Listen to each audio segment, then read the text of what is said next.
ప్రేక్షకులకు నమస్కారం. నేతాజీ సుభాష్ చంద్రబోస్ గారి జయంతి సందర్భంగా ప్రత్యేక కార్యక్రమానికి స్వాగతం. ఇందులో భాగంగా ఈరోజు మనతో పాటు ఉన్నారు నేతాజీ విద్యా సంస్థల అధినేత నేతాజీ సుబ్బారెడ్డి గారు. ఈరోజు వారితో మాట్లాడదాం. నమస్తే. నమస్తే అండి. సో సుభాష్ చంద్రబోస్ గారు అంటేనే ముఖ్యంగా పిల్లల్లో అందరిలో కూడా ఒక ఇన్స్పిరేషన్. ఆయన ముఖ్యంగా ఆయన బాల్యం విషయానికి వస్తే ఆయన ఎక్కడ చదివారు, ఎక్కడ పుట్టారు, ఎక్కడ పెరిగారు సార్? సుభాష్ చంద్రబోస్ కటక్లోని అందరి పిల్లల మధ్య ఆయన ఒక బిడ్డగా పుట్టాడు. అక్కడే అదే గ్రామంలోనే ఆయన పెరగడం జరిగింది. ఆయన తండ్రి జానకినాథ్ బోస్ అని ఒక పెద్ద లాయరు, పేరెన్నికైన కటక్ అనేది కూడా పెద్ద మన నెల్లూరు సిటీ మాదిరి పెద్ద నగరం. ఆ నగరంలో తర్వాత తల్లిగారు వచ్చి ప్రభావతి గారు. తర్వాత చిన్న వయసులోనే ఆయన డిఫరెంట్గా కనిపించేవాడు. వాళ్ళకి దాదాపు ఆయన 6వ సంతానం, మొత్తం 10-12 మంది పిల్లలు ఉన్నారు.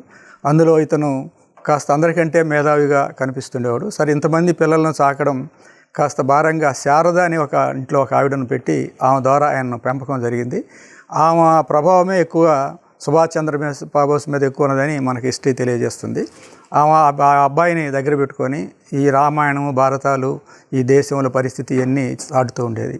సార్, అలాగే ఆయన్ని పాఠశాలలో బాల సుభాష్ అని పిలిచేవాళ్ళని. సో ఏంటి సార్ దాని యొక్క అంటే ఆయన బాగా ముద్దుగా ఉంటాడు కాబట్టి అలా పిలిచేవాడండి. అప్ టు 5 years దగ్గర మామూలుగా అందరిలాగానే జనరల్గా ఇంట్లో పెరిగాడు. 5th yearలో వాళ్ళ లోకల్గా ఉన్న యూరోపియన్ స్కూల్ అని, అదే ఆంగ్లేయ స్కూలు, ఆ స్కూల్లో చేర్చాలని ఒక ప్రపోజల్ వాళ్ళ తండ్రి గారు పెట్టినప్పుడు వాళ్ళ తల్లిగారు అక్కడ వాళ్ళకున్న లోకల్ లాంగ్వేజ్ బెంగాలీ, ఇక్కడ బెంగాలీ ఆ భాష లేదు. అందువల్ల తల్లి అక్కడ కాకుండా ఏదైతే వాళ్ళకు బెంగాలీ భాష ఉందో ఆ స్కూల్లో చేర్చాలని ఆమె అడుగుతుంది. లేదు ఇంగ్లీష్ మనకు ఇంపార్టెంట్, ఇంగ్లీష్ రూలింగ్లో ఉన్నాం, ఇంగ్లీష్ నేర్చుకుంటే బెంగాలీ ఈజీగా నేర్చుకోవచ్చునని ఆ యూరోపియన్ స్కూల్లో 1st classలో చేర్చడం జరుగుతుందండి. ఆ 1st class నుంచి దాదాపు 7th class దాకా అదే స్కూల్లో చదువుతాడు.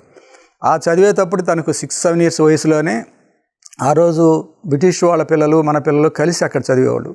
అయితే అక్కడ ఉన్న వాతావరణం ఏంటంటే బ్రిటిష్ పిల్లలకు సపరేట్గా, మన వాళ్ళకి సపరేట్గా ట్రీట్మెంట్ ఉండేది. ఆ ట్రీట్మెంట్ అంటే విద్యా విధానాలు కానీ లేదా ఈ వాష్రూమ్ల కానించి ప్రతి చోట కూడా ఒక తేడా కనిపించేది. ఇది సుభాష్ చంద్రబోస్కు నచ్చేది కాదు. ఆయన ఏంటి ఇలా ఉన్నారు, అందరం విద్యార్థులే కదా, ఈ వివక్ష ఏంటి అని చెప్పి ఆయనలో కాస్త చిన్న వయసులోనే బాధపడుతుండేవాడు. అలాగే 7th class దాకా అక్కడే జరిగింది. అది అయిన తర్వాత మళ్ళీ 8th classలో ఇంకో కాలేజీలో, అక్కడే లోకల్గా ఉన్న కాలేజీలో అంటే యూపీ స్కూల్ కూడా అనమాట, అక్కడే చేర్చడం జరిగింది. అక్కడికి వెళ్ళిన తర్వాత అక్కడ ఇదే పరిస్థితి. ఆ స్కూల్లో ఎలాగున్నదో ఆ కాలేజీలో కూడా తేడా డిఫరెంట్ కనిపించేది. దీనికి వయసు పెరిగే కొంది ఇది ఇంకా ఎక్కువగా వ్యవహారం నచ్చేది కాదన్నమాట. వాళ్ళు చేసే పనులు కానీ, వాళ్ళకి ట్రీట్మెంట్ కానీ, ఇవన్నీ ఫర్నిచర్లో కూడా డిఫరెంట్గా వేసేవాళ్ళు. లెక్చరర్స్ కూడా, టీచర్స్ కానీ లెక్చరర్స్ కూడా వాళ్ళు డిఫరెంట్గా ట్రీట్ చేసేవాడు. అందులో భాగంగా ఈయనకు వేణుమాధవ్ అని చెప్పి ఒక లెక్చరర్ పరిచయం అయ్యాడు అక్కడ. ఆయన చాలా గొప్ప వ్యక్తి. ఇతని గుణగణాలు, ఇతని మంచితనం చూసి అతని దగ్గర తీసి ఇతను ఏదైనా ఎప్పటికైనా కూడా మంచి నాయకుడు అవుతాడు, మంచి ఇంటెలిజెంట్ అవుతాడని చెప్పేసి ఆయన సపరేట్గా ట్రీట్ చేసేవాడు. ఆయన శిష్యరికంలో ఆయన పెరిగేవాడు. అయితే ఆ వేణుమాధవ్ కూడా ఈ బ్రిటిష్ వాళ్ళు చేసేదానికి ఆయనకు కూడా నచ్చేది కాదు. అయితే ఇతన్ని చాలాసార్లు చెప్పేవాడు, మనం అక్కడ వాళ్ళ రూలింగ్లో ఉన్నాం కాబట్టి నువ్వు ఇక్కడ వాళ్ళతోటి ఎక్స్ట్రాలు చేయొద్దని చెప్పి. అయినా ఇతను తట్టుకోలేక వాళ్ళ మీద అప్పుడప్పుడు పోరాటం చేసేవాడు. ఇలాగ మాకు సపరేట్గా ఏంటి, ఇలా సపరేట్ వాష్రూమ్లు ఏంటి, ఫర్నిచర్ ఏంటి, ఇలాంటి ట్రీట్మెంట్ ఏంటి, మమ్మల్ని తక్కువగా ఎందుకు అంచనా వేస్తానని చెప్పి అడిగేవాడు. అడిగితే ఇంకా స్టూడెంట్ కాబట్టి వాళ్ళు ఉన్న లెక్చరర్స్ వాళ్ళు అతన్ని దబాయించేసి నువ్వు అలా ఉంటే వెళ్ళిపోమని చెప్పేవాడు. అలాగా జరుగుతుండేది. ఈ లోపల వేణుమాధవ్ అనే అతను ఏరే స్కూల్కి ట్రాన్స్ఫర్ అయ్యాడు. ట్రాన్స్ఫర్ అయిన తర్వాత ఇతను చాలా దిగులు పడ్డాడు. నాకున్న ఏకైక వ్యక్తి ఉన్న 5-6 మంది టీచర్ లెక్చరర్స్లో ఇతను వెళ్ళిపోయాడే, నాకు ఎవరు ఇక్కడ సపోర్టు, నేను ఇక్కడ చదవగలను లేనని మదన పడుతున్నాడు. అలాగనే పూర్తి చేసుకున్నాడు. అక్కడి నుంచి మళ్ళీ అగైన్ అవతల డిగ్రీ మెట్రికులేషన్ అయిపోయింది. మెట్రికులేషన్ అయిపోయిన తర్వాత డిగ్రీ అక్కడ లేదు, ఆ కటక్లో లేదు. దాన్ని కలకట్టా వెళ్ళాల్సి వచ్చింది. కలకట్టాకు పంపించారు. కలకట్టాలో కూడా ఇదే విధంగా ఎవరైతే బ్రిటిష్ వాళ్ళ రూలింగ్లో కాలేజీలు ఉండో ప్రొటెక్షన్ కాలేజీ ఆ కాలేజీలో చేర్చడం జరిగింది. అప్పుడు దాదాపు ఆయన వయసు 15-16 సంవత్సరాలు వయసు వచ్చింది. అక్కడికి వెళ్ళిన తర్వాత కూడా ఇక్కడ ఏదైతే ఇక కటక్లో ఉన్నదో అక్కడ కలకట్టాలో కూడా అదే వ్యవహారం జరుగుతున్నది. అది ఉన్నప్పుడు అక్కడ ఆయన ఇంకా కొంతమంది స్టూడెంట్స్ గ్యాదర్ చేసుకొని మన దేశంలో మనలో రూల్ చేస్తూ మన విద్యాబోధలు ఎట్లా వ్యతిరేకం చేస్తుందని చెప్పి వీళ్ళంతా ఒక బ్యాచ్గా తయారై వాళ్ళ మీద అప్పుడప్పుడు కొంత తిరుగుబాటు చేసేవాళ్ళు.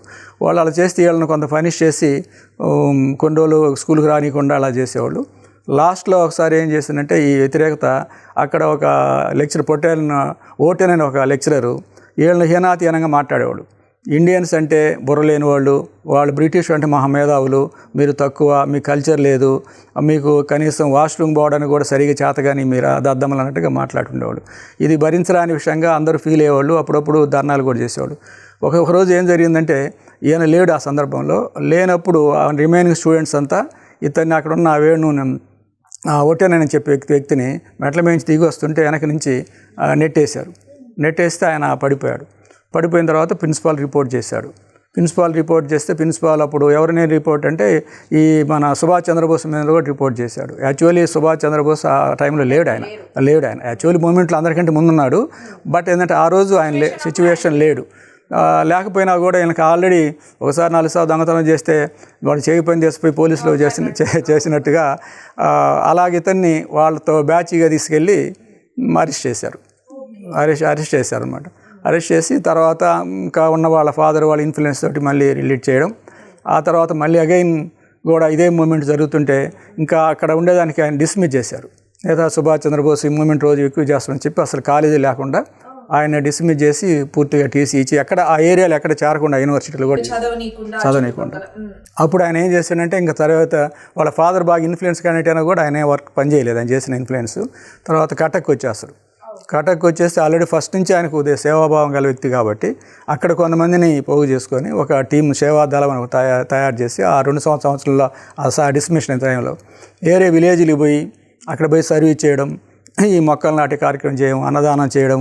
అక్కడ అయితే కలరాలో ఎక్కువ జబ్బులు ఉన్నాయి. అక్కడ విధంగా ఒరిస్సాలో వస్తే అక్కడికి వెళ్ళి ఆ టీం తోటి సర్వీస్ చేసే కార్యక్రమంలో ఆ ఎడ్యుకేషన్ అంతా అలాగా జరుగుతూ వచ్చింది. తర్వాత కొంతకాలం అయిన తర్వాత ఒక 2 years నెక్స్ట్ మళ్ళీ డిగ్రీ ఏరే యూనివర్సిటీలో వాళ్ళ ఫాదర్ ఇన్ఫ్లుయెన్స్ చేసి మళ్ళీ చేర్చారు. అందరితో డిగ్రీ పూర్తి BA ఫస్ట్ క్లాస్లో పాస్ అయ్యాడు. అంటే బ్రిటిష్ వాళ్ళకంటే కూడా ఈయన ఎక్కువగా ర్యాంక్లో పాస్ అయ్యాడు.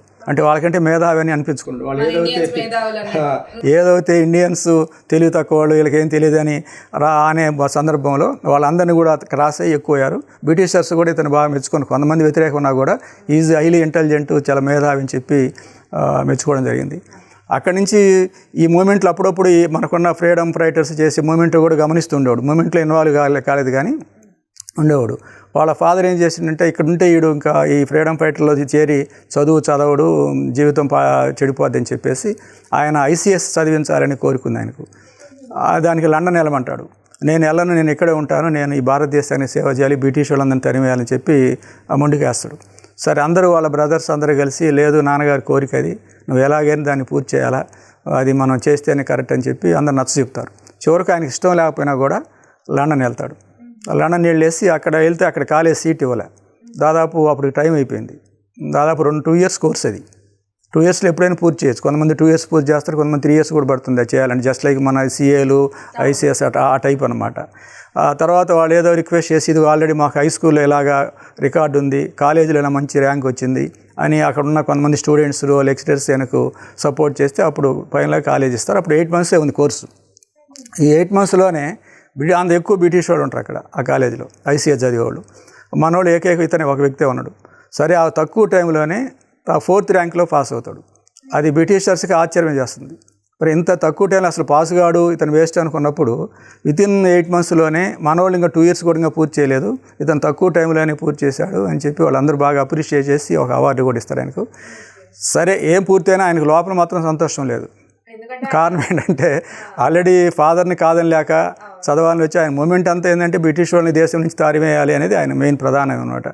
తర్వాత ఇంకా తండ్రి చెప్పాడు కాబట్టి కాదని లేక పూర్తి చేశాడు. వెంటనే అక్కడ ర్యాంకర్ కాబట్టి జాబ్ కూడా ఇస్తారు. అయినా ఆయనకి ఏమాత్రం ఇష్టం ఉండదు. తర్వాత వాళ్ళ బ్రదర్కి వాళ్ళందరికీ నేను ఇంకా జాబ్ చేయను, వీళ్ళ దగ్గర నేను బ్రిటిష్ వాళ్ళ దగ్గర జాబ్ చేయడంటే ఇండియన్స్ని మనం హింసించడమే కదా, వాళ్ళందరినీ ఇబ్బంది పెట్టడమే కదా, అది నాకు ఇష్టం లేదంటే లేదు కొద్ది కాలం చేయమని రిక్వెస్ట్ చేస్తారు, కొంతకాలం చేస్తాడు. తర్వాత ఫైనల్గా నేను చేయనంటే గట్టిగా చెప్తాడు. వాళ్ళ మదర్ కూడా ఆమె దేశభక్తురాలు. సరే తను అలాగ అంటున్నప్పుడు ఎందుకు మనం వదిలేద్దామని చెప్పేసి ఆమె సపోర్ట్ చేస్తుంది. దాంతోటి నిర్మోహమాటంగా రిజైన్ చేస్తాడు. అది ఒక సంచలనం, ఒక హిస్టరీ అనమాట. ICS ఆ రోజు పాస్ కావడం మహా కష్టం అయితే అది మన ఇండియన్స్ దాన్ని అవలీలగా రిజైన్ చేసి అడబారేసి నేను రిజైన్ చేసి ఆ పోస్ట్ను దాన్ని స్టాప్ అవుతాడు. అక్కడి నుంచి ఇంకా ఆ చదువు అక్కడతో పూర్తవుతుందండి. సార్ బేసిక్ గా అసలు పిల్లలు కూడా అసలు ఇండిపెండెన్స్ డే కానీ రిపబ్లిక్ డే కానీ మనకి నేషనల్ లీడర్స్ అందరితో తీసుకుంటే సుభాష్ చంద్రబోస్ గారి ఆ గెటప్ అంతా వేసుకోవడానికి ఎక్కువ ఇష్టపడుతూ ఉంటారు కదా. ఓకే సార్, అలాగే సత్యాన్వేషణ గురించి కూడా తెలియజేయండి. సత్యాన్వేషణ అనేది జరిగింది ఎక్కడంటే, ఈ డిగ్రీ చదివేటప్పుడు ఆయన చదువుతున్నాడు కదా, సెలవులు వచ్చినాయి. సెలవులు వచ్చినప్పుడు ఆయనకి ఇది బ్రిటిష్ రూలింగ్ ఎన్ని ఇష్టం లేదు అసలు. ఇది అసలు ఎందుకు రా జీవితం అని కూడా ఒక రకమైన విరక్తి. ఆ విరక్తులు ఏం చేశారంటే, వాళ్ళకు 2 months మనకు మేలో హాలిడేస్ వచ్చినప్పుడు వాళ్ళకు తీర్థయాత్రకు పోయారు. ఆయన ఫ్రెండ్స్ దిలీప్ కుమార్ వాళ్ళంతా తిరిగి అక్కడికి వెళ్ళిన తర్వాత అక్కడ వాళ్ళు కాషాయ వస్త్రాలు వేసుకొని స్వామి వివేకానంద స్ఫూర్తితోటి, అంతకుముందు వివేకానంద బుక్కులు చదువుతుండేవాడు అప్పుడప్పుడు సెలవులో. సరే మనం కూడా అట్లా వెళ్తే రామకృష్ణ పరమహంస ఆయనకు వివేకానందుడికి ఎలాగ గురువు గారో నాకు కూడా ఒక మంచి గురువు దొరుకుతారు, మనకు కూడా ఈ ఇవన్నీ వేస్ట్ లాభం లేదని చెప్పేసి బయలుదేరుతారు. హరిద్వార్, ఋషికేశ్ అన్ని ఉన్న తీర్థయాత్రలను మొత్తం తిరుగుతారు. అక్కడ తిరిగిన తర్వాత అక్కడ కూడా ఇదే వ్యవహారం. అక్కడ తీర్థయాత్రలో అక్కడ ఉన్న వాళ్ళు కూడా అక్కడ అనుకున్న వాతావరణం లేదు. అక్కడ మోసాలు, చీటింగ్లు అన్నీ ఉంటాయి. అక్కడ నచ్చలే ఆయనకు, ఇది కూడా బాగలేదు అని మళ్ళీ అగైన్ బ్యాక్ వచ్చేసి మళ్ళీ అగైన్ యథా ప్రకారమే ఈ చదువులని మళ్ళీ అగైన్ కంటిన్యూ చేస్తారు. ఆ డిగ్రీ ఆ మధ్యలో ఉన్నప్పుడు ఆ కార్యక్రమం జరిగింది. సార్ అలాగే ఆయన ప్రజాసేవ కూడా, అంటే పెట్టింది పేరు అని చెప్పుకోవచ్చు, ప్రజాసేవ చేసేవాళ్ళు, సైనిక శిక్షణ, ఇవన్నీ కూడా. అది కాలేజీ లైఫ్లోనే ఆయన చిన్నప్పటి నుంచి 10th year తర్వాతనే వస్తానే మన దేశాన్ని మనం పరిపాలించుకోవాలా, ప్రజలకు సేవ చేయాలి, ఇదే వ్యవహారం అన్నమాట ఆయనకు. ఆ సేవా గుణం ఉన్నది. అప్పుడు ఆయన కాలేజీలో ఒక 2 years తర్వాత డిస్మిస్ అయిన తర్వాత మళ్ళీ గ్యాప్లో ఆయన సైనిక శిక్షణ తీసుకున్నాడు. ఒక మిలిటరీ శిక్షణ ఎలాగ జరుగుతుంటే అక్కడికి వెళ్ళి ఆ శిక్షణ తీసుకోవడం, సేవాదళం అనే ఒక ఆర్గనైజేషన్ స్టార్ట్ చేసి దాని ద్వారా సేవా కార్యక్రమాలు చేయడం, అది జరిగిందండి ఆ టైంలో. సార్ అలాగే సుభాష్ చంద్రబోస్ గారు చేసిన గొప్ప త్యాగాల గురించి తెలియజేయండి సార్. జీవితాన్నే దారబోసాడండి. ఇంకా త్యాగం అంటే తన లైఫ్ కంటే ఇంకా తర్వాత ఏం లేదు కదా. అందులో మెయిన్ ICS అనేది పాస్ అయిన తర్వాత, ICS పాస్ కావడం అనేది ఇండియన్స్ చాలా రేరు. అటువంటిది ఆయన అతి తక్కువ టైంలో ఇంగ్లాండ్లో ఎక్కువ ర్యాంకులో సాధించాడు. అది బహుశా ఎవరు ఇంతవరకు ICS పాస్ అయిన వ్యక్తులు దానికి తృణపణంగా వదిలేసి దానికి వ్యక్తులు ఎవరు లేరు. అది చాలా గొప్పగా భారతీయులు కానీ ప్రపంచంలో ఉన్న అన్ని దేశాలు కూడా చెప్పుకున్నారు. ఒక భారతీయుడిగా ఇలా ర్యాంక్ సాధించి తక్కువ టైంలో దాన్ని అవలేలగా దాన్ని వదిలేశాడంటే అది చాలా త్యాగం అని చెప్పుకోవచ్చు. అంటే గొప్ప త్యాగాలు, ఇంకా ఫ్రీడమ్ కోసం త్యాగాలు అనేది చాలా ఉన్నాయి. ఇది మొదటి త్యాగంగా చెప్పుకోవచ్చు స్టార్టింగ్లోనే. అలాగే స్వాతంత్ర్య ఉద్యమంలో సుభాష్ చంద్రబోస్ గారి యొక్క పాత్ర ఏంటి? ఎప్పుడైతే ICS పాస్ అయిన తర్వాత రిజైన్ చేశాడు, తర్వాత నెక్స్ట్ ఏం చేయాలి అనేది ఆయనకు అర్థం అన్నమాట. నెక్స్ట్ ఏంటంటే ఈ ఫ్రీడమ్ ఫైటర్స్ ఆల్రెడీ ఫ్రీడమ్ కోసం ప్రయత్నం చేస్తున్నారు. ఆ చేసేటప్పుడు నా కాంట్రిబ్యూషన్ కూడా నేను కూడా జాయిన్ అయ్యి వాళ్ళకి సపోర్ట్గా మనం సాధించాలనే ఒక ప్రయత్నం చేయాలని ఒక ఆలోచన. దానికి నేరుగా అక్కడి నుంచి లండన్ నుంచి గాంధీ గారు బాంబేలో ఉంటారు. నేరుగా బాంబే వచ్చి గాంధీ గారితో కలుస్తారు. అంతకుముందు తెలుసు గాంధీ గారు ఏం చేస్తున్న మూమెంట్ ఏం జరుగుతుందని తను చదువుకునేటప్పుడు కొంత అవగాహన ఉంది. గాంధీ గారి దగ్గరికి వచ్చి చెప్తాడు, నేను ICS రిజైన్ చేసేదానికి వచ్చాను, నేను ఈ ఫ్రీడమ్ మన స్వతంత్రం కోసం మీతో నేను కూడా ప్రయత్నం చేస్తాను, అయితే మీరు ఎలాగ తీసుకొస్తారు, మీ ఐడియాలజీ నాకు కావాలా, దాన్ని బట్టి నేను మీతోటి ప్రయాణం చేస్తానని చెప్తాడు. గాంధీ గారు శాంతియుతంగా చేసేదంతా చెప్తాడు. దీనివల్ల రాదని ఆయన దాని వ్యతిరేకంగా చెప్తాడు సుభాష్ చంద్రబోస్. ఈ విధంగా శాంతియుతంగా అంటే మనకు ఎప్పుడు వస్తుండే రాదు, మీరు ఇలాగేదో మీరు చెప్పేదానివల్ల మనకు స్వతంత్రం రాదు అంటే అతనికి గాంధీ గారు అర్థం చేసుకొని వీడు మన లైన్లో నడిచేటట్లేడు, అందువల్ల నేను నీకు కరెక్ట్ కాదు, నీకు కరెక్ట్ అయిన వ్యక్తి చిత్తరంజన్ దాస్ అని కలకట్టాలో ఉన్నాడు, ఆయన దగ్గరికి వెళ్ళి నువ్వు ఆయన శిష్యరికం చేయి నాతో అని ఆయన అక్కడి నుంచి రికమెండ్ చేసి పంపిస్తాడు. అక్కడి నుంచి నేరుగా ఆయన చిత్తరంజన్ దాస్ నుంచి కలుస్తాడు కలకట్టాలో. ఆయన నేతా సుభాష్ చంద్రబోస్ ఎలాగనో ఆయన పెద్ద లాయరు, కలకట్టాలో పేరెన్నిక నాయర్ అన్నమాట. దానికి రిజైన్ చేసి తన ఆస్తుల పాస్తులు మొత్తం ఈ మూమెంట్కి రాసి ఇచ్చేసి తను వాళ్ళ వైఫ్ ఇద్దరు కూడా ఈ ఫ్రీడమ్ ఫైటర్గా పనిచేస్తుంటారు. అప్పుడు చిత్తరంజన్ దాస్ దగ్గరికి వచ్చి చెప్తాడు, ఇట్లా గాంధీ గారి దగ్గరికి వెళ్ళా, నీ దగ్గరికి పంపించారు, ఆయన చెప్పేదానివల్ల నాకేంటి దీని మీద నమ్మకం లేదు, అందువల్ల మీరేం చెప్తారు, మీరు ఎలాగ తీసుకొస్తారు, దీనికి మీరు ఏ ప్రయత్నం చేస్తున్నప్పుడు చిత్తరంజన్ దాస్ చెప్తాడు. ఆయన చెప్పినవన్నీ నేతా సుభాష్ చంద్రబోస్లో ఎలాగ మైండ్లో ఉన్నాయో అయ్యే ఉన్నాయి ఆయన మైండ్లో కూడా. అప్పుడు నాకు సరైన గురువు దొరికాడు, నాకు ఈ లైన్లో మనకు వస్తుంది, ఫైట్ చేయాల్సిందే కానీ శాంతియుతంగా ఈ దేశానికి ఇదే రాదని చెప్పి అన్న తర్వాత ఇంకా ఆయన శిష్యరికంలో ఆయన పనిచేస్తుంటాడు. అది 1921-22 ఆ ప్రాంతంలో అనమాట. అది అప్పటికే చిత్తరంజన్ దాస్ గారు అక్కడ కాంగ్రెస్ అధ్యక్షుడిగా పనిచేశారు. ఈయనతో ఉన్న తర్వాత ఈయన సెక్రటరీగా పెట్టుకున్నారు. ఆయన వాళ్ళ ఇంట్లో వాళ్ళ బిడ్డగా వాళ్ళ కొడుకులాగా సుభాష్ చంద్రబోస్ను చూసుకునేవాళ్ళు. ఆయన శిష్యరికంలో పనిచేసేవాళ్ళు. అప్పుడే 1924లో ఈ కలకత్తాలో కార్పొరేషన్ ఎన్నికలు కూడా వచ్చినాయి. ఆ ఎన్నికలు వస్తే దాన్ని ఎన్నికల్లో పోటీ చేయకుండా ఉండాలని చెప్పి గాంధీ గారు రాశాం. పోటీ చేస్తే వీళ్ళు మనం గెలవనేరు, మనకి ఇబ్బంది పెడతారని. ఈ చిత్తరంజన్ దాసు, నేతా సుభాష్ చంద్రబోస్ వీళ్ళందరికీ ఏంటంటే ఎన్నికల్లో మనం పోటీ చేయాలి, గెలవాలి, ప్రూవ్ చేసుకోవాలి, మనవాళ్ళు కూడా పార్లమెంట్ అసెంబ్లీలో ఉండాలని చెప్పేసి వీళ్ళు అనేవాళ్ళు. అప్పుడు వాళ్ళు వద్దన్నా కూడా వీళ్ళు ఫార్వర్డ్ బ్లాక్ అనే పార్టీని పెట్టేసి దాని ద్వారా వీళ్ళు పోటీ చేస్తారు. పోటీ చేస్తే కలకట్టాలో అన్ని నియోజకవర్గాల్లో వాళ్ళు గెలుస్తారు. గెలిచి ఆయన మేయర్ అవుతాడు. ఎవరో చిత్తరంజన్ దాస్ గారు మేయర్ అవుతాను. ఆయనకు ప్రియ శిష్యుడైన సుభాష్ చంద్రబోస్ను కార్యదర్శిగా పెట్టుకుంటాడు.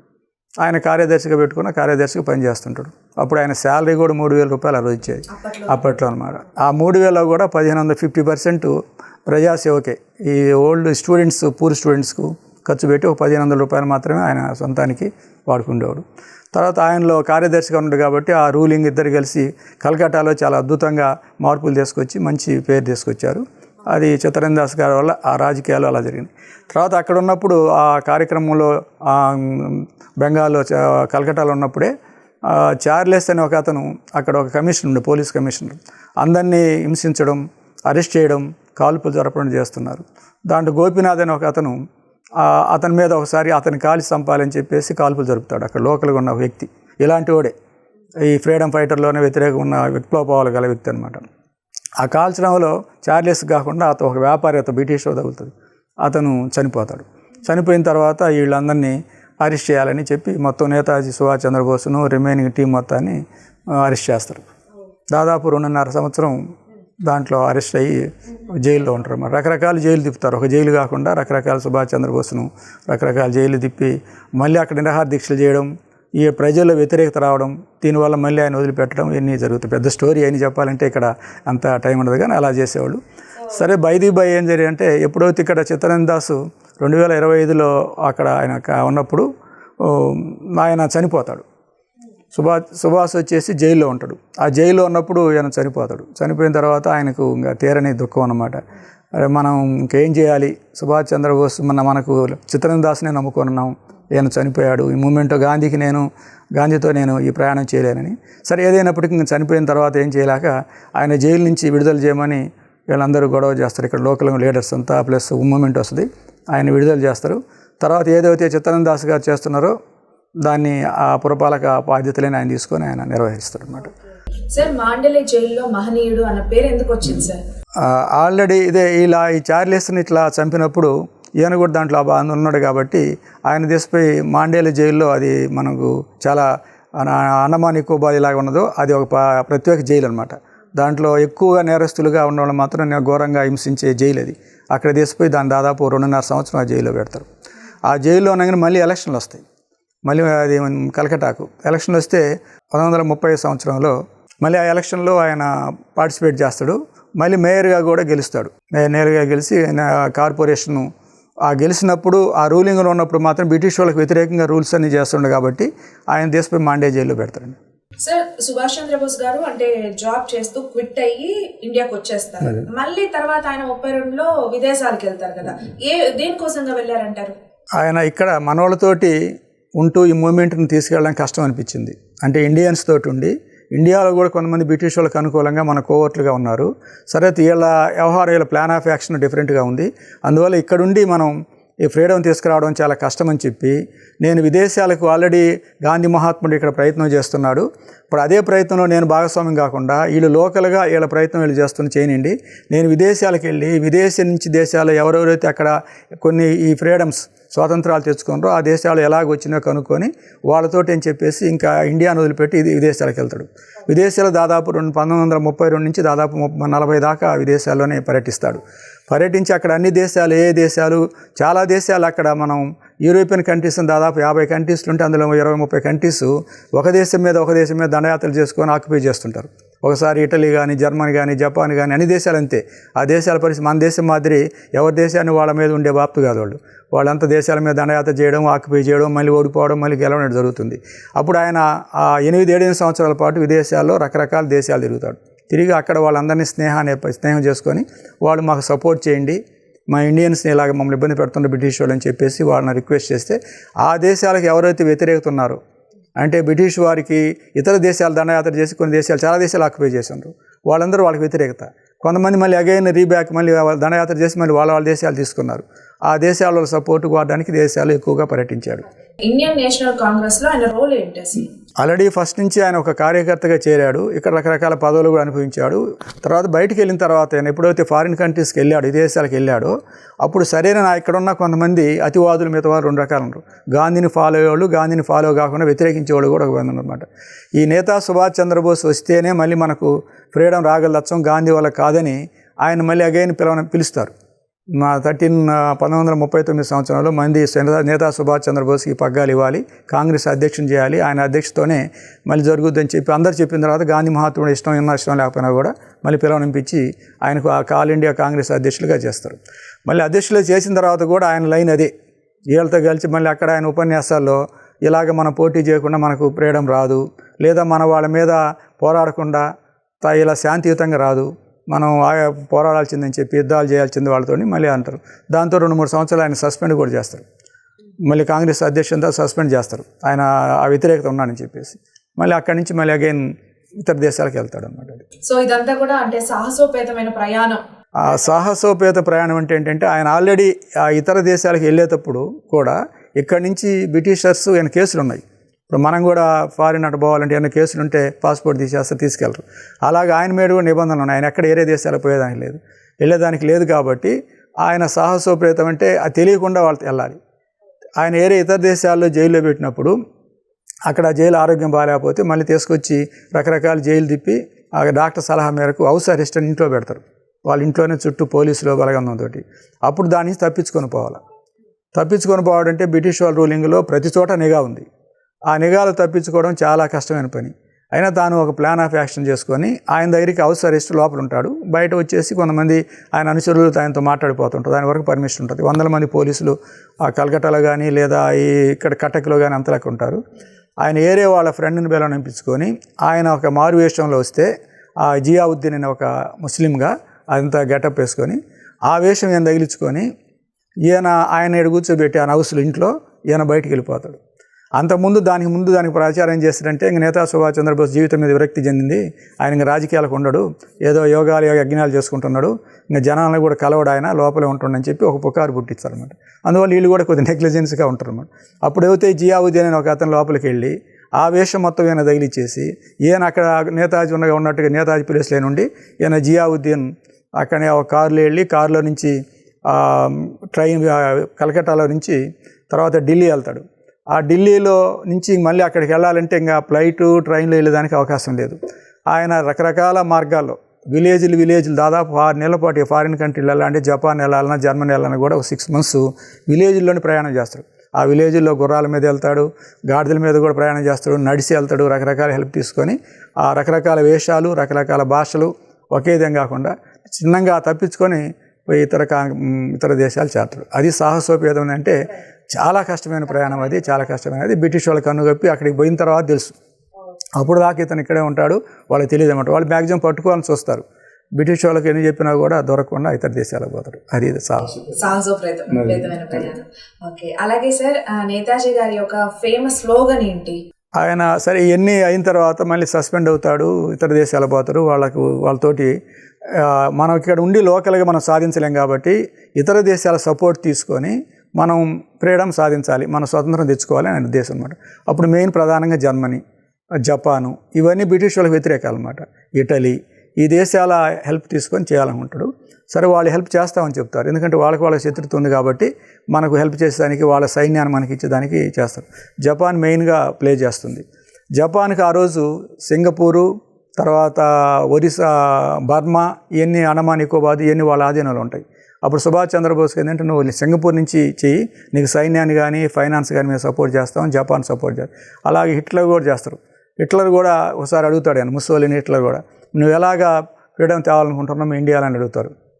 అప్పుడు ఆయన గాంధీ గారు చేసే ప్రయత్నం ఇది చేస్తుండంటే దానివల్ల వచ్చే ప్రశ్నే లేదు, నువ్వు ఇట్లా విప్లవం ద్వారా వస్తే అవుతుంది. ఈ దేశాలన్నీ కూడా విప్లవం ద్వారా వచ్చినాయి, మేము కూడా జర్మనీ కానీ జపాన్ కానీ మేము కొన్ని దేశాలు ఆక్యుపై చేసాం విప్లవం ద్వారా వచ్చినాయి, కానీ శాంతియుతంగా ఒక దేశాన్ని వదిలిపెట్టిపోయిన ఎక్కడా లేవు, గాంధీ మహాత్మ నమ్ముకుంటే మీరు అంతే సంగతులు అని చెప్తాడు.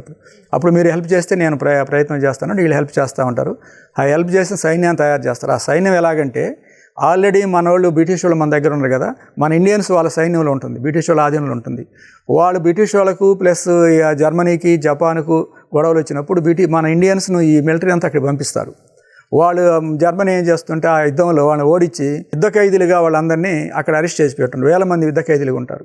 అప్పుడు వాళ్ళు జర్మనీ జపాన్ వాళ్ళు ఈ యుద్ధ ఖైదీలు ఇండియన్సే కాబట్టి ఇండియన్ మీ మీద అభిమానం ఉంటుంది కాబట్టి మీ అందరినీ మీకు సపోర్ట్ ఇస్తాము, మీరు మీ సైన్యాన్ని నడిపేసి ఆ సైన్యం ద్వారా మీరు యుద్ధం చేసి మీరు తెచ్చుకోమని చెప్తాడు.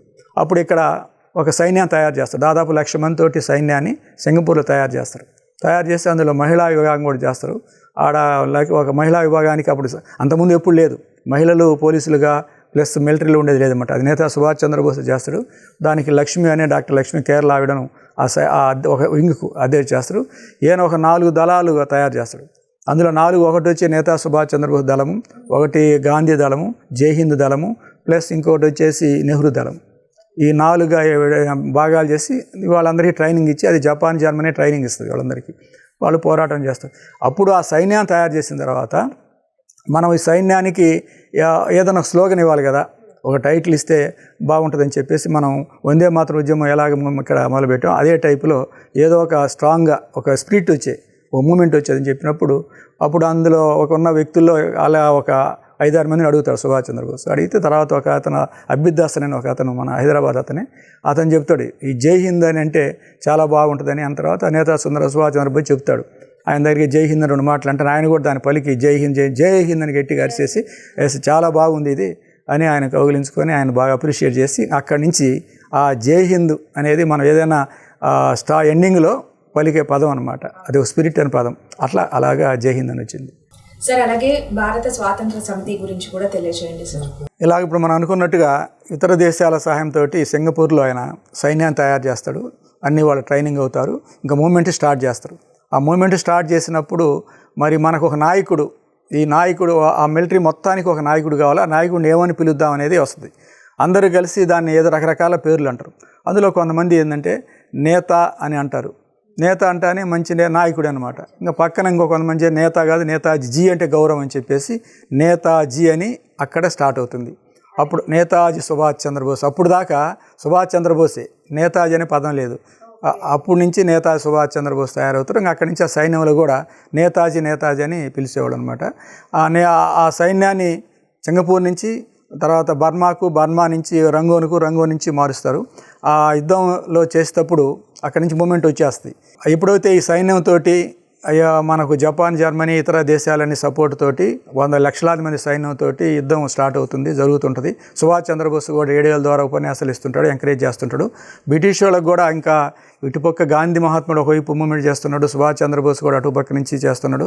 ఆయన ఒత్తిడికి అప్పుడు అదే టైంలో బ్రిటిష్ వాళ్ళకు అక్కడ బ్రిటిష్ వాళ్ళకు ప్లస్ జర్మనీ జపాన్ కొన్ని వాళ్ళకు కూడా యుద్ధాలు జరుగుతుంటాయి. ఆ యుద్ధాలు జరిగేటప్పుడు అక్కడ చూసుకోలేక ఇక్కడ 2 దిక్కులు చేయడం అనేది వాళ్ళకి బ్రిటిష్ వాళ్ళకు ఇబ్బందికరం అవుతుంది. ఇదే అదునుగా సుభాష్ చంద్రబోస్ ఇదే రైట్ టైం, ఈ టైంలో అయితే మనం ఈజీగా అటాక్ చేయొచ్చునని మూమెంట్ని ఎక్కువ తీసుకెళ్తాడు. బైది ఇలాక ఆల్రెడీ అండమాన్ నికోబార్ ఆల్రెడీ జపాన్లో ఉంటుంది అనమాట, వాళ్ళ ఆధీనంలో ఉంటుంది. వాళ్ళు మనకు హ్యాండ్ ఓవర్ చేస్తారు. అక్కడ కొంతమందిని పంపిస్తారు.